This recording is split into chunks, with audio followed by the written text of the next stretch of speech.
પૂર અને વરસાદ વચ્ચે હિમાચલ પ્રદેશમાં ભારે વિનાશ સર્જાયો છે। હિમાચલના મંડીના ધર્મપુરમાં લોંગણીમાં વાદળ ફાટવાના સમાચાર સામે આવ્યા છે।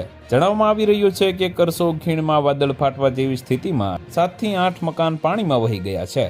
અનેક વિસ્તારોમાં ગાડીઓ વહેતી હોય તેવી પણ તસવીરો સામે આવી છે। હાલ લોકોને ઘરમાં જ રહેવાની સલાહ આપવામાં આવી છે। કુલ્લુની બંજાર ખીણમાં તીર્થન નદીનું રૌદ્ર સ્વરૂપ જોવા મળી રહ્યું છે, જ્યાં વરસાદ અને પૂરના કારણે અનેક રસ્તાઓ તૂટી ગયા છે। કરસોગના મેઘલીમાં નાળામાં પાણી ગામથી થઈને વહેવા લાગ્યું છે, જેનાથી લગભગ 8 ઘર અને 2 ડઝનથી વધુ ગાડીઓ તેની લપેટમાં આવી ગઈ છે।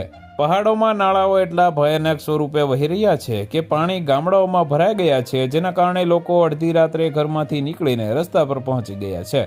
હાલ પહાડો પર સ્થિત પોલીસ કેમ્પમાં લોકોને રહેવા માટે વ્યવસ્થા કરવામાં આવી રહી છે। ધરમપુરમાં નદીનું પાણી લગભગ 20 ફૂટ ઊંચું વહેવા લાગ્યું છે, જેના કારણે બજાર અને પોલીસ સ્ટેશન જળમગ્ન થયા છે। તો વધુ માહિતી મેળવવા માટે ચેનલ સાથે જોડાયેલા રહો। વિડીયો પસંદ આવે તો લાઇક કરી દેજો, ચેનલમાં નવા છો તો સબસ્ક્રાઇબ કરી દેજો।